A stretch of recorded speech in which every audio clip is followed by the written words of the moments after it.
Oke, kita langsung mulai saja, saudara-saudaraku.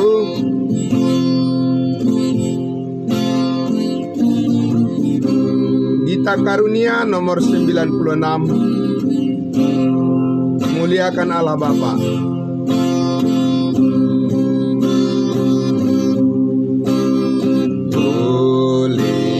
Muliakan Allah Bapa, muliakan Putranya, muliakan Roh Penghibur ketiganya yang esa. Haleluya, puji Dia kini dan selamanya.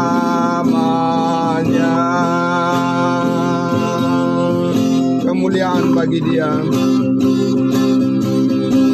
Kemuliaan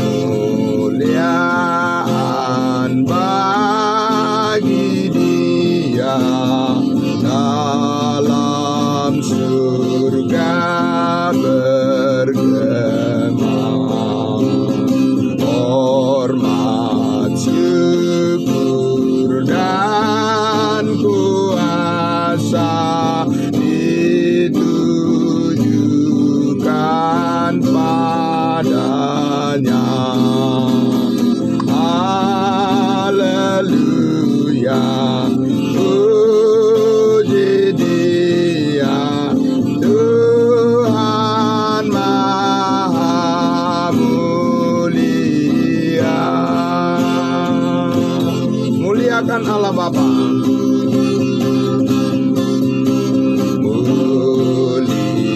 Muliakan Allah Bapa, muliakan Putranya, muliakan Roh Penghibur ketiganya yang esa. Haleluya, puji Dia kini dan selamanya.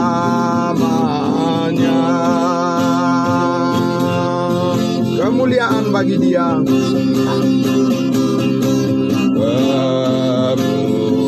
Kemuliaan bagi Dia dalam surga bergema. Hormat, syukur dan kuasa ditujukan padanya. Haleluya, puji Dia, Tuhan Maha Mulia. Haleluya, puji Dia, Yesus Maha Mulia.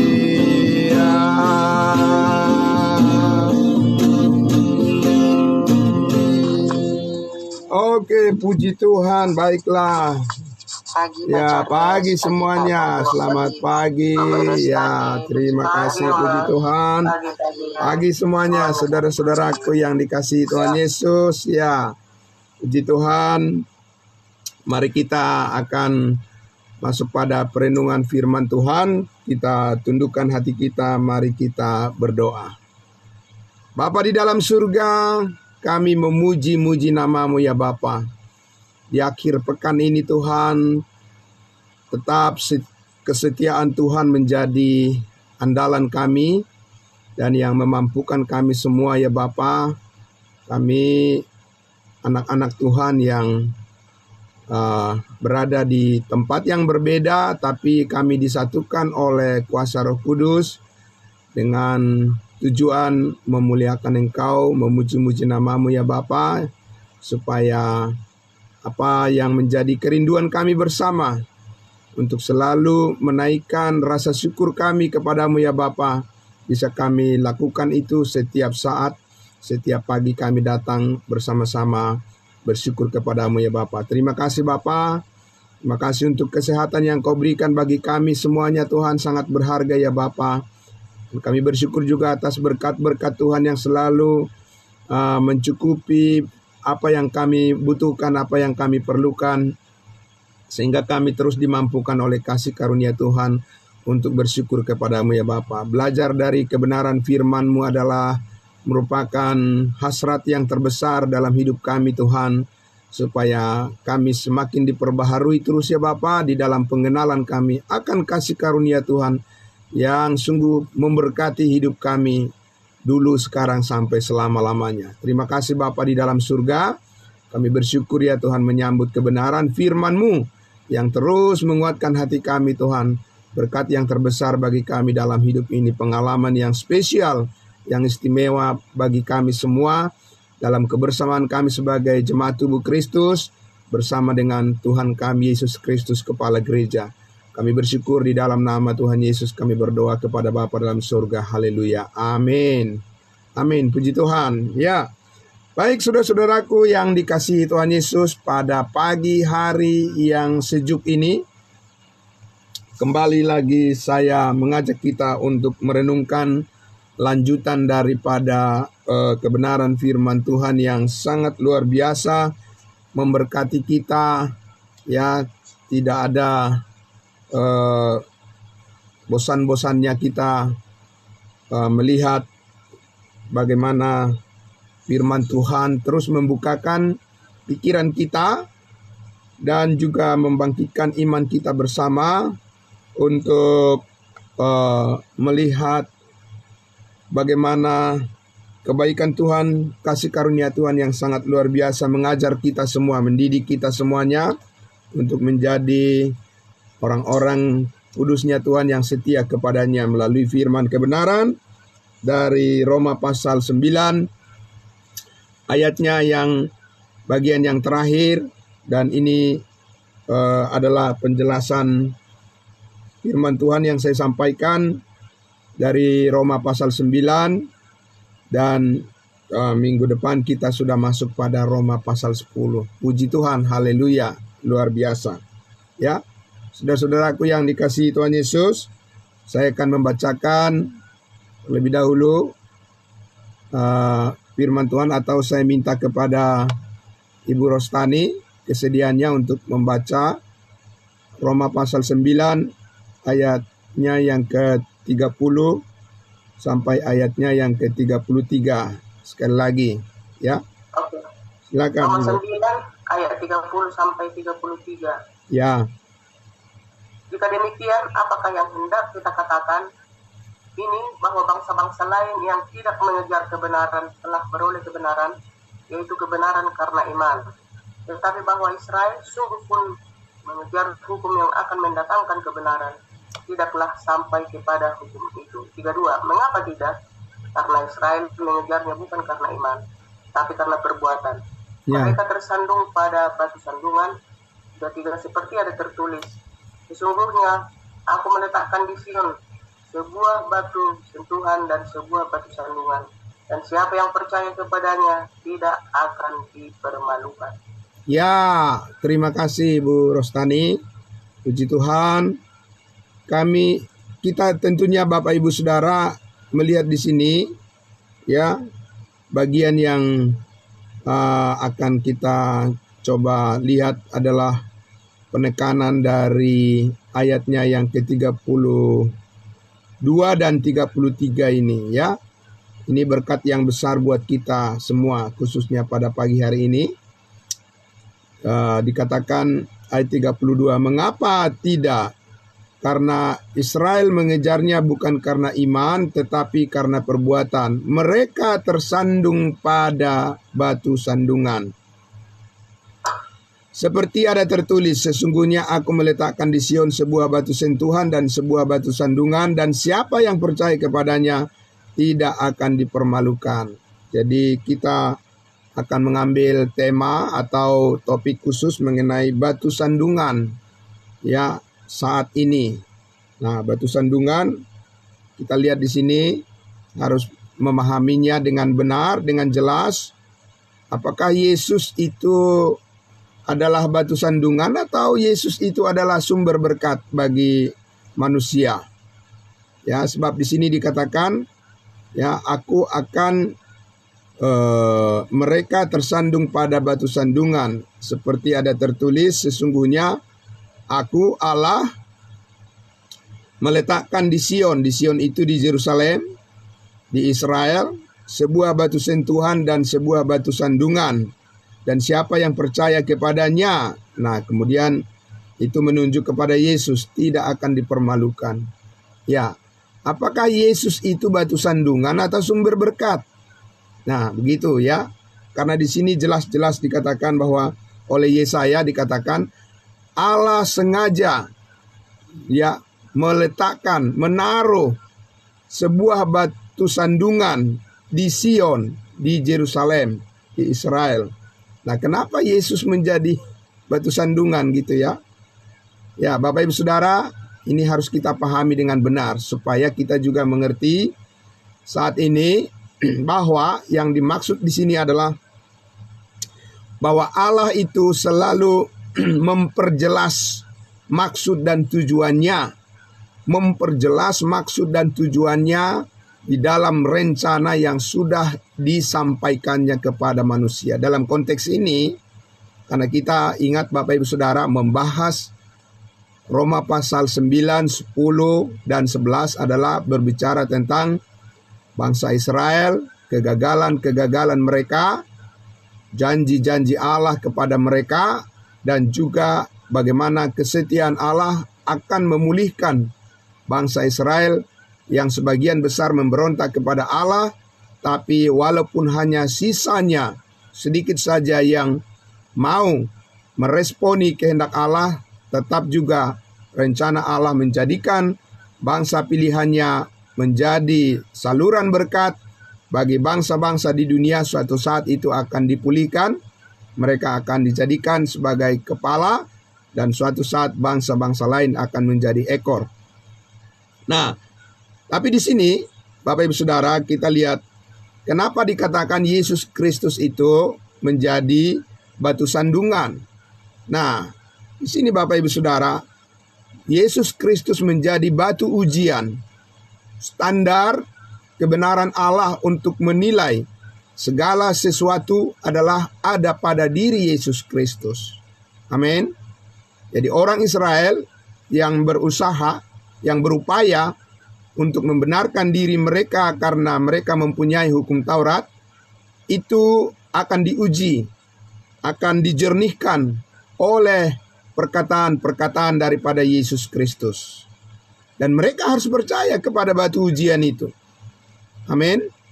Nah, itu sebabnya kalau kita lihat dalam pengajaran-pengajaran Yesus selalu disampaikan kepada orang Israel ketika dia di bumi ini, ya, ada tertulis, ya, ada tertulis dalam hukum Taurat bahwa siapa yang berzina akan dihukum mati. Tapi aku berkata kepadamu, barang siapa yang melihat seorang wanita dan menginginkan dalam hatinya bahwa dia sudah berzina.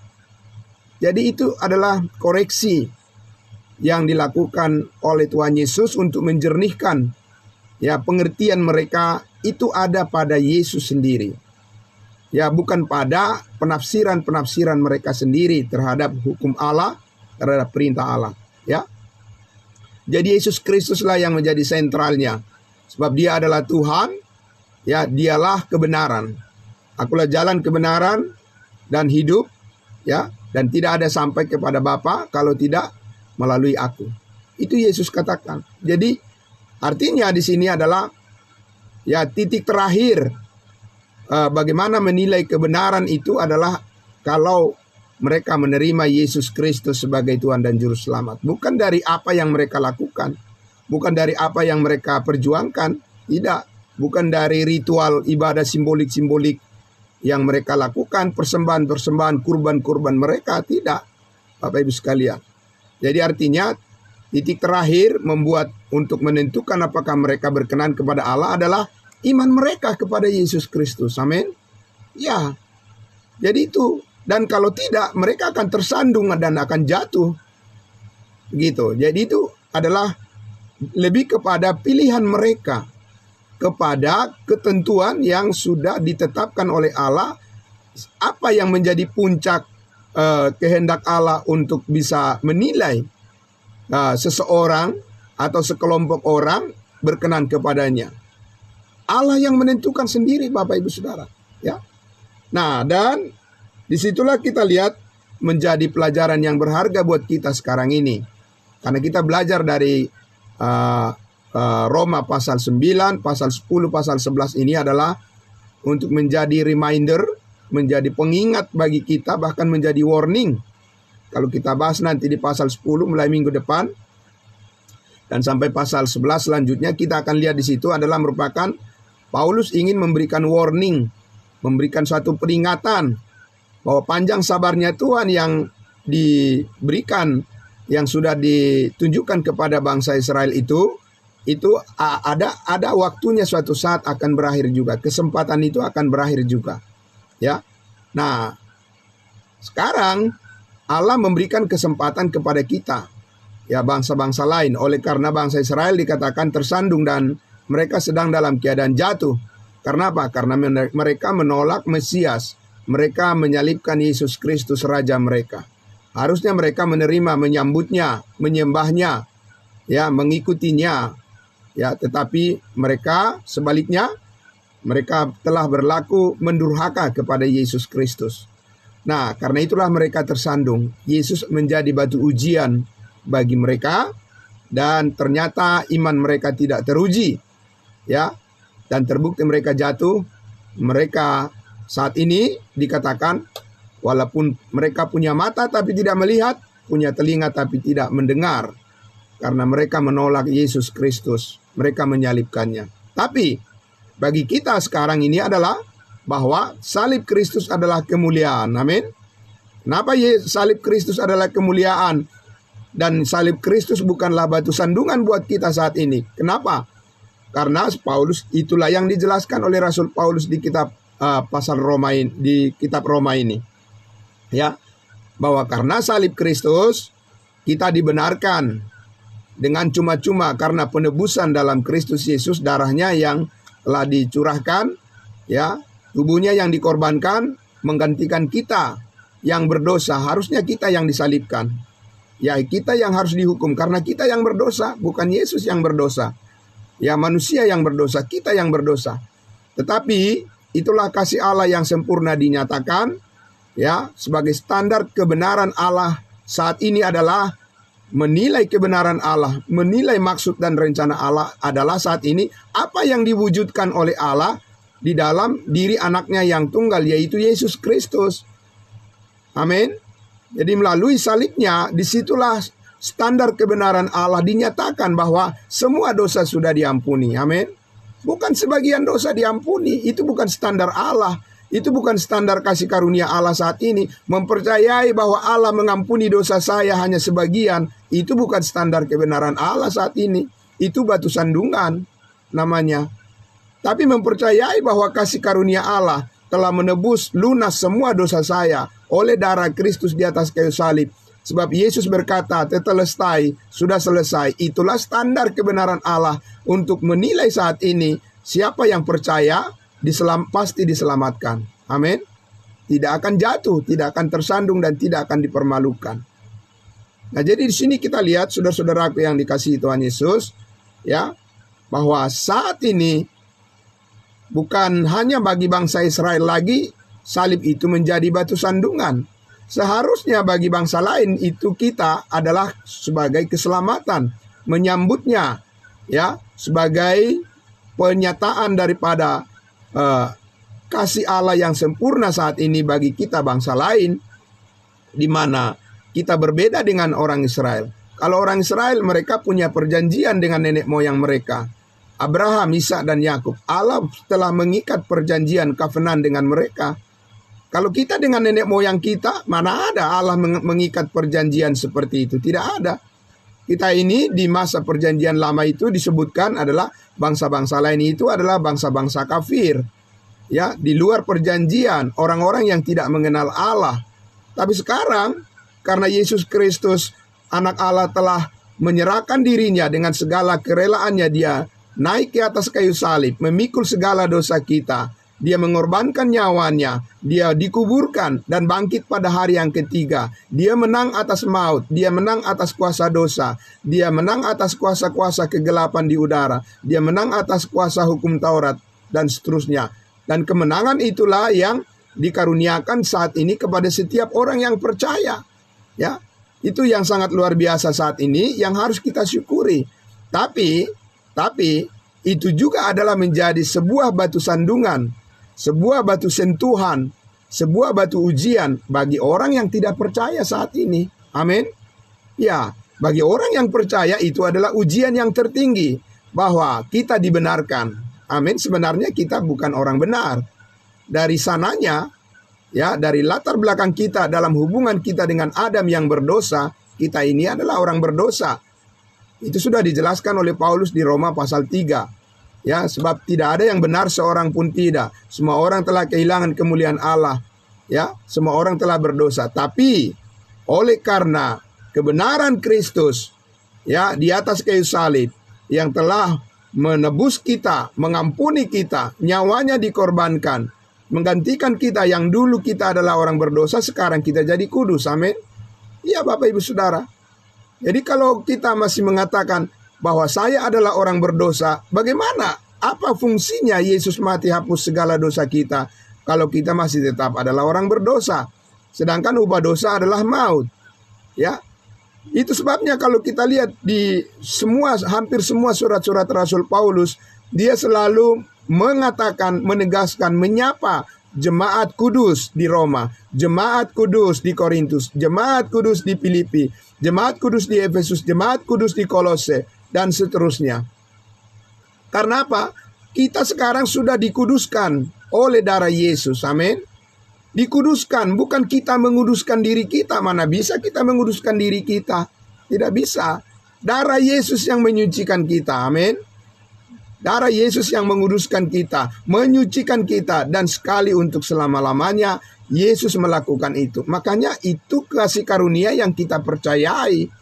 Itu kasih karunia Allah yang menjadi batu ujian, yang menetapkan, yang menentukan bahwa di dalam kasih yang sempurna itulah kita dipandang oleh Allah, bahwa kita dikatakan benar, ya, menjadi orang benar. Sebenarnya kita bukan orang benar kalau melihat pada perbuatan kita. Kita bukan orang yang benar kalau melihat pada latar belakang hidup kita masa yang lalu. Kita bukanlah orang benar kalau kita dihubungkan dengan Adam yang berdosa. Tapi karena kita sekarang dihubungkan dengan Yesus yang Maha Kudus, maka sekarang kita di dalam Dia menjadi orang-orang kudus. Amin. Itu Bapak Ibu Saudara, itu pandangan yang mau ditegaskan oleh Rasul Paulus di sini adalah bahwa dikatakan tadi, ya, bahwa di ayatnya yang ke 30 ayat 30 tadi, di ayat 30 pasal 9 ini. Jika demikian, apakah yang hendak kita katakan ini?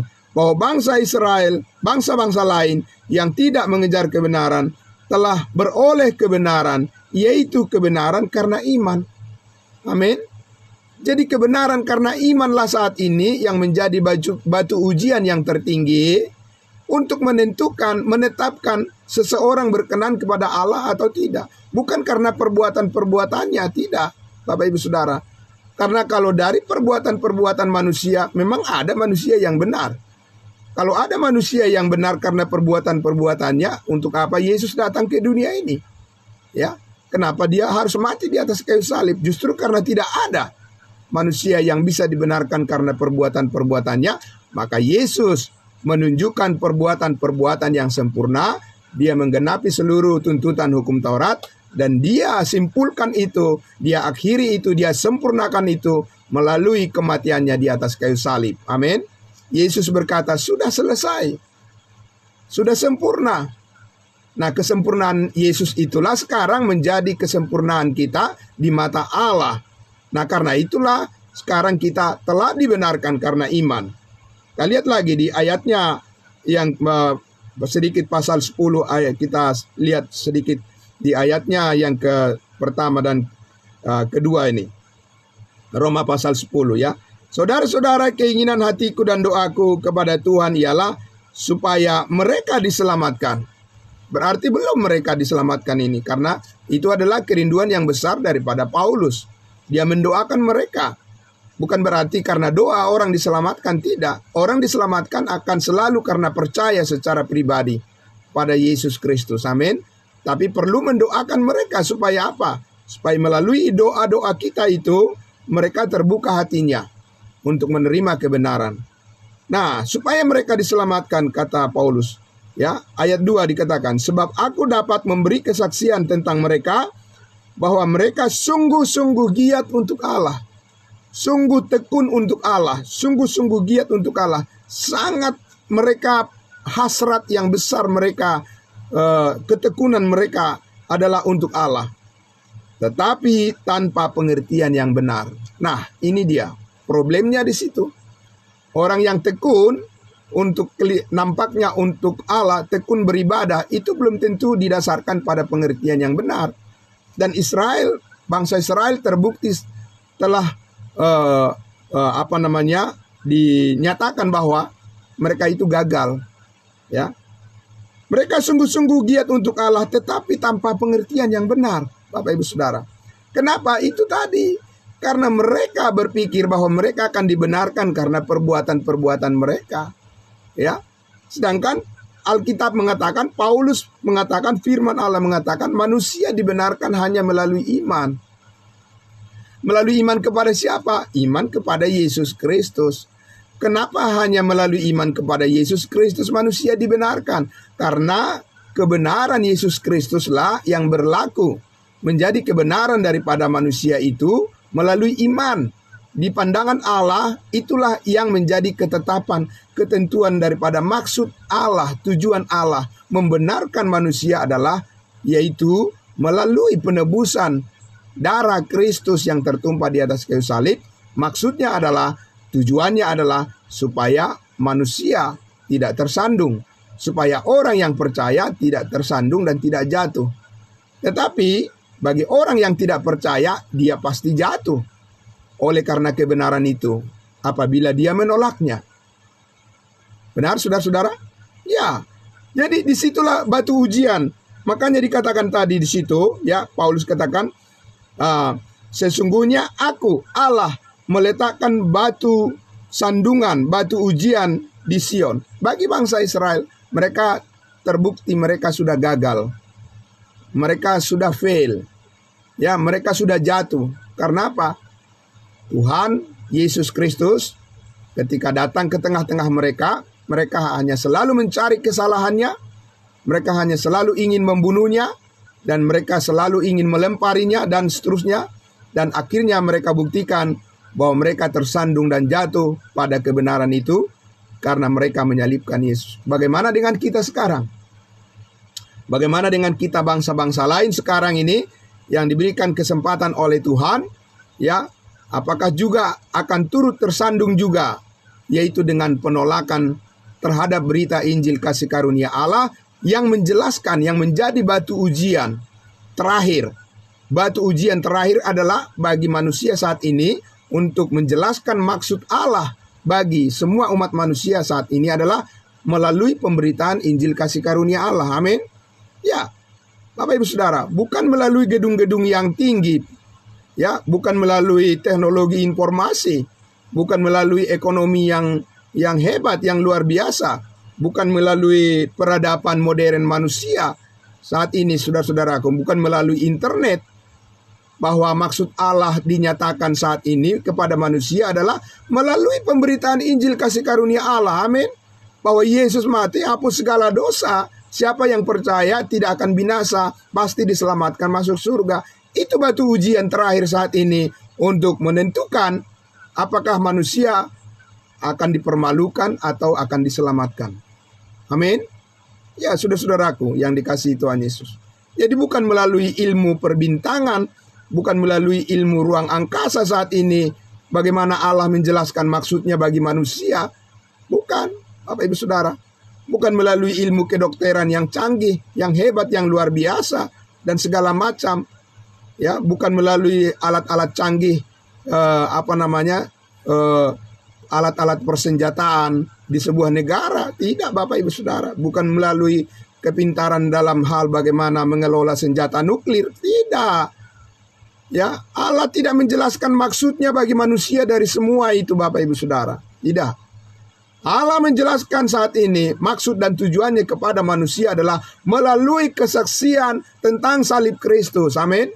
Karena itu adalah batu ujian yang terakhir bagi manusia, apakah dia akan jatuh ataukah dia akan diselamatkan. Amin.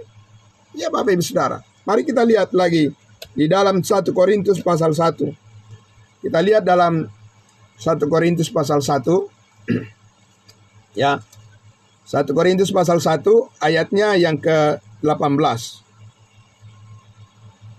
Ya, saya baca mulai dari ayat 17 ya. 1 Korintus pasal 1 mulai dari ayat 17 saya baca. Sebab Kristus mengutus aku bukan untuk membaptis, tetapi untuk memberitakan Injil. Dan itu pun bukan dengan hikmat perkataan, supaya salib Kristus jangan menjadi sia-sia. Ayat 18. Sebab pemberitaan tentang salib memang adalah kebodohan. Bagi siapa? Bagi mereka yang akan binasa. Tetapi bagi kita yang diselamatkan, pemberitaan itu adalah kekuatan Allah. Amin. Iya, Bapak Ibu Saudara. Jadi disitulah Allah menjelaskan maksud dan tujuannya melalui pemberitaan salib Kristus. Ya, karena oleh salib Kristuslah kuasa dosa, kuasa maut dihancurkan. Dan disitulah kita memperoleh kemenangan karena Yesus bangkit dari antara orang mati dan dia hidup selama-lamanya di dalam kemenangan yang diperolehnya. Ya, Bapak Ibu Saudara, melalui kebangkitannya, hidup yang kekal sebagai Tuhan dan Juru Selamat yang saat ini ya menyelamatkan setiap orang yang percaya dan memberkati semua orang yang percaya, yang selalu setia kepada ya firman yang terus membentuk kehidupan kita menjadi pribadi yang taat kepadanya. Nah, Bapak Ibu Saudara yang dikasihi Tuhan Yesus, kita lihat di situ dikatakan bahwa pemberitaan Injil adalah kebodohan bagi mereka. Bagi siapa? Bagi mereka yang akan binasa, yaitu bagi mereka yang menolak, bagi mereka yang tidak percaya. Jadi itu adalah merupakan kebenaran yang absolut, kebenaran yang mutlak, tidak bisa ditawar, Bapak Ibu Saudara. Itu adalah batu ujian yang terakhir ya bagi setiap orang, apakah dia masuk dalam rencana Tuhan atau dia akan terbuang, akan terhilang dan akan binasa karena dosa. Nah, tapi dikatakan bahwa pemberitaan salib itu adalah kekuatan Allah bagi kita yang percaya. Amin. Ya, Bapak Ibu Saudara, kenapa? Karena di dalam pemberitaan salib itulah saat ini kuasa Allah dinyatakan, kebenaran Allah dinyatakan. Itu bukan kebenaran manusia, Bapak Ibu Saudara. Kalau manusia masih mengandalkan perbuatan-perbuatannya, Bapak Ibu Saudara, itu sudah kedaluarsa. Karena apa? Karena Yesus sudah menyelesaikan semuanya itu, ya. Yesus sudah menggantikan semua usaha manusia itu dengan kuasa kebenaran di dalam pengorbanannya yang sempurna di atas kayu salib. Dan itulah yang berkenan kepada Allah saat ini. Nah, Bapak Ibu Saudara, jadi dikatakan di ayatnya yang ke-19, karena ada tertulis, aku akan membinasakan hikmat orang-orang berhikmat dan kearifan orang-orang bijak akan kulenyapkan. Jadi manusia yang merasa bahwa dia berhikmat, dia merasa sudah bijak, dia merasa bahwa dia sudah mempunyai kapasitas, ya, karena pencapaian-pencapaian yang dilakukannya. Bapak Ibu Saudara, bercerminlah kepada salib Kristus, ya, bahwa itu tidak masuk dalam hitungan Allah. Yang masuk dalam perhitungan Allah adalah apa yang dilakukan oleh Yesus Kristus di atas kayu salib, anaknya yang tunggal, karena hanya itulah yang sempurna bagi di hadapan Allah. Ayat 20 dikatakan, di manakah orang yang berhikmat? Di manakah ahli Taurat? Di manakah pembantah dari dunia ini? Bukankah Allah telah membuat hikmat dunia ini menjadi kebodohan? Nah, itu Bapak Ibu Saudara. Jadi batu ujian yang terakhir adalah di dalam hikmat salib. Hikmat Allah yang dinyatakan di atas kayu salib, di mana salib adalah kemuliaan bagi kita, bukan batu sandungan buat kita yang percaya kepadanya. Itu adalah kebangkitan kita, itu adalah berkat yang berlimpah, itu adalah segala-galanya bagi kita, dan itu adalah masa depan kita yang terindah di dalam Tuhan. Karena di atas kayu salib itulah segala dosa kita telah disucikan, segala kesalahan kita telah dikuduskan oleh Yesus Kristus, telah lunas dibayar, dan disitulah kita mempunyai puncak kemuliaan bersama-sama dengan Kristus yang sudah bangkit dan yang hidup selamanya. Nah, Bapak Ibu Saudara yang dikasihi Tuhan Yesus, kita akan lihat lagi di dalam 2 Korintus pasal 4. Ya, mari kita lihat di dalam 2 Korintus pasal 4. Maka disinilah dikatakan pentingnya tugas pemberitaan Injil itu. Kenapa? Karena ketika kita memberitakan Injil kasih karunia Allah, disitulah batu ujian itu diperhadapkan kepada semua orang yang mendengarnya. Apakah dia menerima atau menolaknya? Akan menjadi jelas semuanya. Amin. Iya. Jadi tidak dapat berdalih, manusia tidak dapat berdalih suatu saat bahwa dia tidak mendengar kebenaran. Tapi dia sendiri yang memilih apakah dia akan binasa ataukah dia akan diselamatkan.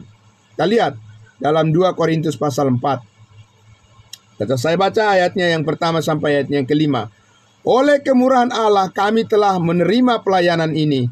Karena itu kami tidak tawar hati. Amin. Kami tidak kecut, kami tidak takut, kami tidak mundur, ya, karena Allah yang mengaruniakan model pelayanan ini kepada Paulus dan juga kepada kita. Ya, pelayanan apa itu? Ayat 2. Tetapi kami menolak segala perbuatan tersembunyi yang memalukan, kami tidak berlaku licik dan tidak memalsukan firman Allah. Bapak Ibu Saudara yang dikasihi Tuhan Yesus, ini adalah pengalaman yang sangat dalam daripada Rasul Paulus, karena dia juga pernah memalsukan firman Allah sebelum dia mengenal kasih karunia Allah.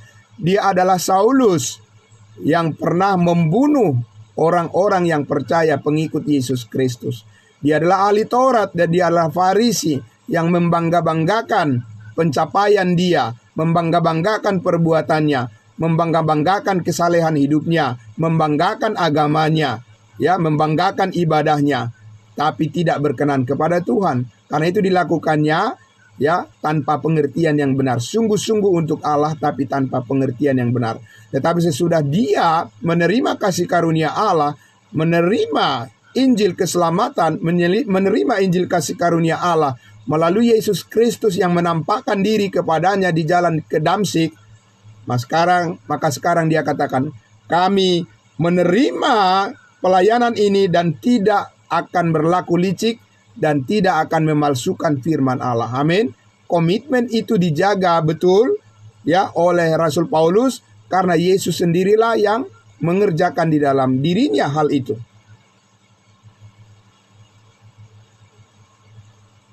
Belum selesai tadi ayat 2, bagian B-nya. Sebaliknya, kami menyatakan kebenaran dan dengan demikian kami menyerahkan diri kami untuk dipertimbangkan oleh semua orang di hadapan Allah. Amin. Ya, Bapak Ibu Saudara, pemberitaan kita adalah merupakan pertimbangan, ya, yang terakhir. Kemurnian pemberitaan kita adalah merupakan kemurnian yang terakhir yang akan disambut oleh orang-orang yang mendengarnya. Amin. Kalau kita sudah memalsukan firman Allah, kalau kita sudah ada kepentingan-kepentingan yang kita susupkan di dalam pemberitaan kita, Bapak Ibu Saudara, ya, Bapak Ibu Saudara, itulah yang membuat banyak orang menjadi binasa. Karena apa? Karena pemberitaan yang tidak murni dari firman Allah itu tidak mungkin bisa menyelamatkan orang yang mendengarnya. Sebab pemberitaan itu berarti keliru, kan? Ya, Bapak Ibu Saudara, makanya kita penting menjaga pemberitaan kita itu harus benar-benar murni dari kebenaran Allah. Murni bagaimana menilainya? Itu harus terkait dengan jelas bagaimana digambarkan tentang pengorbanan Kristus di atas kayu salib sebagai kebenaran yang sempurna. Ya, Bapak Ibu Saudara, Paulus mengatakan bahwa di situ memberikan dirinya untuk dipertimbangkan oleh semua orang, apakah motivasi dia adalah seperti yang Allah kehendaki, yaitu semata-mata untuk membawa kebenaran itu kepada semua orang, supaya semua orang diselamatkan. Amin. Ataukah dia punya kepentingan-kepentingan pribadi di situ? Tapi Paulus mengatakan, kami tidak berlaku licik dan kami tidak memalsukan firman Allah. Nah, berarti kemurnian itulah yang perlu kita sampaikan kepada semua orang. Kemurnian Injil itu. Amin. Ya, bukan dibumbui dengan kepentingan-kepentingan, kebanggaan-kebanggaan diri kita sendiri. Ayatnya yang ketiga, jika Injil yang kami beritakan masih tertutup juga, maka ia tertutup untuk mereka yang akan binasa. Jelas? Itu akan menjadi batu ujian yang terakhir. Bagi orang yang akan binasa, pemberitaan maksud Allah mengenai Injil Kristus, mengenai salib Kristus adalah titik yang terakhir di mana setiap orang akan ditentukan apakah dia benar-benar mempercayai kasih karunia Allah atau tidak. Jadi bukan ditentukan oleh perbuatan-perbuatannya, Bapak Ibu Saudara, ya. Bukan ditentukan oleh pencapaian-pencapaian atau prestasi-prestasinya, tidak. Tapi ditentukan oleh imannya kepada objek yang sudah ditentukan oleh Allah sebagai batu ujian yang terakhir, di mana Yesus Kristus, salibnya adalah puncak daripada penyataan kebenaran Allah, yaitu kasih karunia-Nya, kebaikannya kepada semua umat manusia. Kalau seseorang sampai tidak menerima itu, Bapak Ibu Saudara, apakah mereka masuk dalam rencana Tuhan? Tidak. Mereka akan masuk dalam rencana diri mereka sendiri, yaitu upah dosa adalah maut. Bapak Ibu Saudara, di sini Paulus mengatakan bahwa Injil yang kami beritakan jika masih tertutup, berarti harus dibukakan. Amin. Supaya tidak tertutup berarti harus dibukakan dengan sejelas-jelasnya, semurni-murninya, Bapak Ibu Saudara. Sehingga tidak ada orang yang bisa berdalih bahwa dia tidak mengenal Yesus Kristus siapa, tidak mengenal kasih Allah apa. Ya, semua orang pasti mengenal, pasti tahu. Melalui apa? Melalui pemberitaan yang jelas, terang benderang yang kita bentangkan, yang kita sampaikan. Bahwa keselamatan dalam Kristus Yesus itu diperoleh hanya melalui iman. Efesus 2 ayat 8 dan 9 sudah jelas mengatakan, sebab karena kasih karunia kamu diselamatkan melalui iman. Itu bukan hasil usahamu tetapi pemberian Allah. Itu bukan hasil pekerjaanmu. Jangan ada orang yang memegahkan diri. Sudah jelas terang benderang disampaikan. Nah, Bapak Ibu Saudara, di ayatnya yang kelima dikatakan, sebab bukan diri kami yang kami beritakan, tetapi Yesus Kristus sebagai Tuhan. Ya, itulah yang diberitakan, Bapak Ibu Saudara. Bukan prestasi-prestasi kita, bukan pencapaian-pencapaian kita, Bapak Ibu, bukan kapasitas diri kita sendiri, Bapak Ibu Saudara, bukan pengalaman-pengalaman pribadi kita yang hebat dan lain sebagainya. Tidak, itu tidak terlalu penting bagi Allah. Dan itu bukan Injil, itu bukan kabar baik. Kabar baik adalah murni tentang pemberitaan firman Allah mengenai pekerjaan Kristus yang sudah selesai di atas kayu salib, menebus dan mengampuni segala dosa umat manusia. Siapa yang percaya pasti beroleh hidup yang kekal. Amin. Itu Bapak Ibu Saudara. Jadi jangan ditambah-tambahin. Ya, harus melakukan hukum Taurat lah. Ya, Bapak Ibu Saudara, harus berbuat baik, harus berbuat amal, harus membayar perpuluhan dan sebagainya supaya selamat masuk surga. Itu bukan pemberitaan yang murni, itu sudah ditambah-tambahin itu. Ya. Itu sudah ada maksud-maksud tertentu di situ Bapak Ibu Saudara. Nah, karena itu saudara-saudaraku yang dikasihi Tuhan Yesus, batu ujian ya saat ini, batu sandungan bagi manusia saat ini adalah apabila Injil masih tertutup bagi mereka, apabila kabar baik masih tertutup bagi mereka, yaitu apabila mereka tidak menerima sepenuhnya dengan iman, apabila tidak merendahkan hati untuk menerima sepenuhnya pekerjaan Allah bagi mereka, bukan pekerjaan dirinya sendiri, ya, bukan pekerjaan kelompoknya, bukan prestasi pencapaian diri sendiri, tidak, Bapak Ibu Saudara.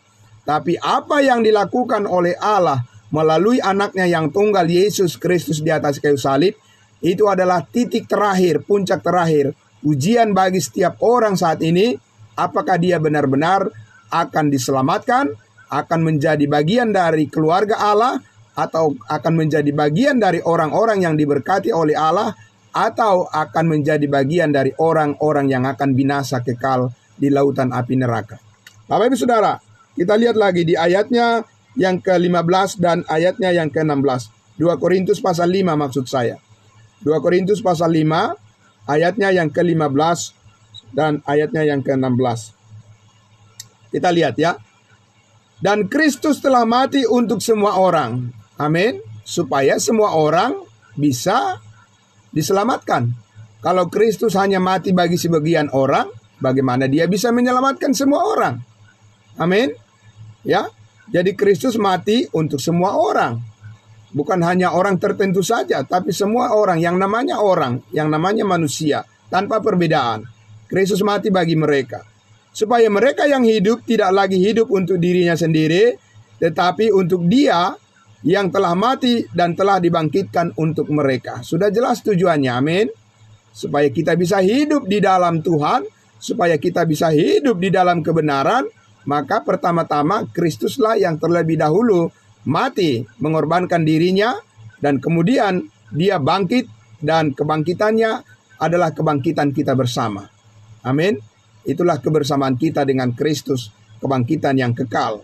Nah, Bapak Ibu Saudara, kemudian di ayatnya yang ke-16 dikatakan, sebab itu kami tidak lagi menilai seorang juga pun menurut ukuran manusia, dan jika kami pernah menilai Kristus menurut ukuran manusia, sekarang kami tidak lagi menilainya demikian. Ayat 17. Jadi siapa yang ada di dalam Kristus, ia adalah ciptaan baru, yang lama sudah berlalu, sesungguhnya yang baru sudah datang. Jadi setiap orang yang percaya saat ini adalah orang-orang yang telah diciptakan baru di dalam Kristus. Ya, diciptakan baru di dalam Kristus, yang lama sudah yang berlalu, yaitu hidup kita yang terhubung dengan Adam yang berdosa. Tapi sekarang hidup kita terhubung dengan kehidupan Kristus yang kekal, hidup Kristus yang kudus, hidup Kristus di dalam kebenaran. Amin. Nah, Bapak Ibu Saudara yang dikasihi Tuhan Yesus, karena itu kita lihat di dalam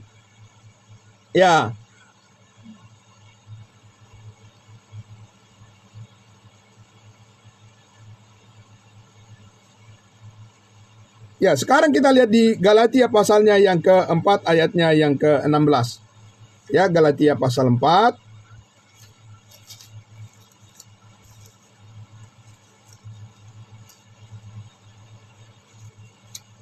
Oh ya, sebelumnya Bapak Ibu Saudara. Ya, kita lihat dulu sebelum kita masuk ke Galatia pasal 4. Masih ada bagian yang perlu saya sampaikan di 2 Korintus. Sebelum kita tinggalkan kitab Korintus, kita masih mau melihat lagi 2 Korintus pasal 2. 2 Korintus pasal 2 ayatnya yang ke 15 dan 16. Ada hal yang sangat penting yang mau saya sampaikan di sini. Ya, 2 Korintus pasalnya yang ke 2 ayat 15 dan ayatnya yang ke 16. Ya, saya baca mulai dari ayatnya yang ke-14. 2 Korintus pasal 2 ayat 14. Saya baca, ya. Demikian firman Tuhan. Tetapi syukur bagi Allah yang dalam Kristus selalu membawa kami di jalan kemenangannya. Dengan perantaraan kami, ia menyebarkan keharuman pengenalan akan dia akan Allah di mana-mana. Amin. Jadi Bapak Ibu Saudara, Paulus mengatakan ya bahwa melalui perantaraan kami menyebarkan keharuman, kewangian, ya, keharuman, kewangian pengenalan akan Yesus Kristus di mana-mana. Amin. Luar biasa. Itu adalah sebuah aroma yang harum, yang harus disambut. Amin. Yang menarik gitu ya, yang menarik dan membawa kesenangan, sukacita bagi orang-orang yang menyambutnya. Amin. Nah, tetapi bagaimana dengan orang yang tidak menyambut pemberitaan Injil kasih karunia Allah? Kita lihat di ayatnya yang ke-15. Sebab bagi Allah kami adalah bau yang harum dari Kristus di tengah-tengah mereka yang diselamatkan. Benar? Iya. Karena apa? Karena berita keselamatan, Yesus mati hapus segala dosa, itu akan membawa sukacita yang besar bagi orang yang menerimanya. Amin. Sebab dia tahu bahwa dia sudah diselamatkan, sudah pasti diselamatkan, dan sudah pasti memperoleh hidup yang kekal bersama dengan Kristus. Telah dilepaskan dari kuasa dosa, dari kuasa maut. Ya.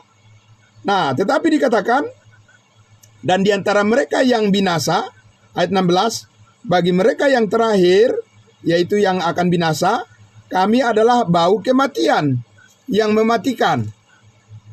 Jelas Bapak Ibu? Iya, itu adalah menjadi batu sandungan pemberitaan keselamatan itu bagi mereka yang tidak mau percaya. Dan bagi yang pertama, yang mau menerima keselamatan itu, dikatakan, kami adalah bau kehidupan yang menghidupkan. Jelas? Tetapi siapakah yang sanggup menunaikan tugas yang demikian? Jadi Paulus mengatakan bahwa ini adalah merupakan keistimewaan bagi pemberita keselamatan, bagi pemberita Injil kasih karunia Allah saat ini. Memberitakan tentang salib Kristus adalah merupakan satu keistimewaan. Karena apa? Karena di dalam pemberitaan itu benar-benar diperhadapkan kepada semua orang, ya, siapa yang mau percaya, maka dia akan diselamatkan, dan siapa yang tidak percaya, maka dia akan jatuh kepada kehendaknya sendiri, ya, jatuh ke dalam kegelapan, ya. Orang yang percaya akan menerima terang di dalam Kristus, sedangkan orang yang tidak percaya akan masuk ke dalam kegelapan. Nah, Bapak Ibu Saudara, di ayatnya yang ke 17 tadi, kembali lagi diingatkan hal yang sama seperti yang sudah kita baca tadi di 2 Korintus pasal 4. Ayat 17, sebab kami tidak sama dengan banyak orang lain yang mencari keuntungan dari firman Allah. Sebaliknya, dalam Kristus kami berbicara sebagaimana semestinya, dengan maksud-maksud murni atas perintah Allah dan di hadapannya. Amin. Puji Tuhan Bapak Ibu Saudara yang dikasihi Tuhan Yesus. Karena itulah, ya, kita akan lihat di dalam Galatia pasal 4 ayatnya yang ke-16. Bapak Ibu Saudara akan memperjelas lagi bahwa pemberitaan akan kebenaran itu akan berdampak kepada dua hal, ya, yaitu yang pertama tadi dikatakan bau yang harum, dan satu lagi bau yang mematikan. Nah, karena itu Galatia pasal 4 ayatnya yang ke-16 menegaskan lagi kepada orang-orang yang kurang memahami atau yang tidak mengerti atau yang tidak membuka hatinya merespon dengan baik. Inilah pertanyaan daripada Paulus, ya, di Galatia pasalnya yang keempat ayat 16. Apakah dengan mengatakan kebenaran kepadamu aku telah menjadi musuhmu? Ya, itu ditanya Bapak Ibu Saudara. Jadi Paulus ingin mengkonfirmasi sekali lagi. Coba dengarkan baik-baik, amin. Jangan bantah dulu, gitu kira-kira ya. Amin. Jangan bantah dulu, dengarkan dulu, renungkan dulu, pikirkan dulu baik-baik. Ya, bahwa saat ini Allah mengatakan kebenaran Allah adalah bahwa manusia diselamatkan hanya melalui iman, bukan karena perbuatan-perbuatan baik. Jangan bantah dulu, kira-kira begitu ya kan? Ya, makanya Paulus katakan, apakah dengan mengatakan kebenaran aku akan menjadi musuhmu? Ya, jadi kalau dilanjutkan ya up to you, kan begitu kan? Jadi akhirnya terserah Anda gitu. Tapi kebenaran itu haruslah disampaikan dengan terang benderang. Tidak boleh disembunyikan, amin. Tidak boleh dikamuflase. Ya, Bapak Ibu Saudara, harus jelas terang benderang disampaikan bahwa kasih karunia Allah saat ini adalah diterima oleh setiap orang yang percaya melalui iman, bukan dengan usaha dan perbuatan, Bapak Ibu Saudara. Karena disitulah justru kegagalan daripada bangsa Israel yang selalu mengandalkan perbuatan-perbuatan mereka untuk menerima rencana Allah, dan bukan iman, yang bukan percaya kepada firman Allah menjadi andalan mereka, tetapi adalah usaha perbuatan mereka sendiri. Dan itu pasti gagal. Bapak Ibu Saudara yang dikasihi Tuhan Yesus, maka sampailah kita pada suatu kesimpulan kita bahwa berita salib Kristus bukanlah batu sandungan bagi kita saat ini yang percaya, tapi salib Kristus adalah kemuliaan kita. Amin. Kita baca bagian yang terakhir di dalam Roma pasal 1 ayatnya yang ke-16. Roma pasal 1 ayatnya yang ke-16. Saya akan membacakan untuk kita semuanya, Bapak Ibu Saudara. Dengan cepat saya akan membacakan. Dikatakan Roma 1 ayatnya yang ke-16. Sebab aku mempunyai keyakinan yang kokoh dalam Injil, karena Injil adalah kekuatan Allah yang menyelamatkan setiap orang yang percaya. Amin. Amin. Ya, sebetulnya kalau kita lihat terjemahan yang lebih tepat adalah dikatakan di ayat 16 itu, ya, bukan sebab aku mempunyai keyakinan yang kokoh dalam Injil, ya, benar juga. Ya, kita juga mempunyai keyakinan yang kuat dalam kebenaran Injil itu sendiri, mempercayainya. Tetapi yang sebenarnya dikatakan di ayat 16 ini adalah, ya, sebab aku tidak malu akan Injil. Ya.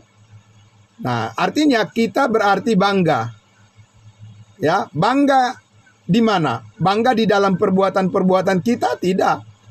Bangga di dalam hal kita sudah mengenali bahwa berita keselamatan saat ini adalah karena pekerjaan Kristus yang sempurna, bukan pekerjaan kita. Amin. Ya, kita bangga di situ. Ya, saudara-saudara, kita berbesar hati di situ. Karena seandainya berita keselamatan itu adalah karena perbuatan-perbuatan, mana ada yang bisa diandalkan? Siapa yang bisa ditiru punya perbuatan yang sempurna? Tidak ada. Tapi syukurlah kepada Allah bahwa kita saat ini, ya, bersyukur bahwa berita kabar baik itu adalah hasil pekerjaan Kristus di atas kayu salib, dan itu adalah kekuatan Allah yang menyelamatkan setiap orang yang percaya saat ini. Amin. Puji Tuhan. Jadi siapapun bisa percaya. Anak-anak juga bisa percaya. Remaja bisa percaya. Pemuda bisa percaya. Ya, orang tua bisa percaya. Dari kalangan sosial yang tidak mampu bisa percaya. Orang yang kaya raya juga bisa percaya. Dan semua orang, kulit hitam, kulit putih, dari suku mana saja, dan bahasa latar belakang mereka dari apa saja, semua orang bisa percaya saat ini. Amin. Ya, Bapak Ibu Saudara, itu adalah keadilan Allah yang sangat luar biasa saat ini. Ya, Tuhan memudahkan jalan bagi semua orang untuk sampai kepada kebenarannya dan untuk memperoleh hidup yang kekal. Tetapi, ya, dikatakan itu adalah batu ujian yang terakhir untuk menentukan apakah seorang saat ini, ya, akan binasa kekal karena dosanya, ataukah dia akan diselamatkan hidup yang kekal bersama dengan Kristus karena dia percaya. Amin. Bapak Ibu Saudara yang dikasihi Tuhan Yesus, itulah bagian firman Tuhan yang sangat luar biasa bagi kita pada pagi hari ini, bahwa Allah telah meletakkan batu ujian. Ya, pertama-tama bagi bangsa Israel dan mereka sudah gagal. Sekarang Tuhan meletakkan batu ujian lagi melalui pemberitaan Injil kasih karunia Allah. Semua orang boleh menilai dirinya dan semua orang dipanggil untuk percaya kepada Yesus Kristus, kepada salibnya, di mana segala dosa telah diampuni sekali untuk selama-lamanya, dan setiap orang yang percaya beroleh hidup yang kekal, dan yang tidak percaya akan binasa kekal. Bapak Ibu Saudara, inilah hidup kasih karunia Allah yang dikaruniakan kepada kita, dan kita bersukacita di dalamnya untuk selama-lamanya. Terpujilah Bapa di surga. Mari kita berdoa untuk segala berkat yang sudah kita dengarkan pagi hari ini. Bapa dalam surga, terima kasih. Kami sangat bersyukur ya Tuhan. Pada pagi hari ini kami dimampukan kembali dan kami diberikan ya Tuhan kesegaran dan diberikan kami hati yang teduh untuk menyambut kebenaran firman Tuhan, bahwa rencanamu bagi kehidupan kami adalah rencana yang mulia. Dan kami bersyukur ya Tuhan Yesus, sebab Engkau telah menjadi batu ujian, kelulusan, keberhasilan, kemenangan atas hidup kami. Karena Engkaulah ya Tuhan yang telah menang, mengalahkan kuasa dosa dan maut, dan kami menjadi orang-orang yang lebih daripada pemenang bersama dengan Kristus yang telah bangkit. Terima kasih Yesus Kristus Tuhan kami, karena kami dijadikan menjadi bagian dari keluarga Allah. Kami dijadikan menjadi bagian dari orang-orang yang dikasihi oleh Allah, bukan karena usaha dan perbuatan kami, tetapi semata-mata karena kasih karunia Tuhan dalam Yesus Kristus. Atas pengorbananmu di atas kayu salib menjadi kemuliaan bagi kami dan sukacita, berkat damai sejahtera yang tidak berkesudahan. Terima kasih Bapa di dalam surga, diberkatilah semuanya ya, yang mendengarkan kebenaran firman Tuhan. Biar kami lebih rajin lagi, lebih teliti lagi, dan lebih sungguh lagi Tuhan, lebih bersemangat lagi untuk memberitakan Injil keselamatan, Injil kasih karunia Allah menjadi jalan pendamaian bagi semua orang. Di dalam nama Tuhan Yesus kami berdoa dan bersyukur. Haleluya. Amin. Tuhan Yesus memberkati kita semuanya, saudara-saudaraku. Amin. Terima kasih. Selamat pagi semuanya. Shalom.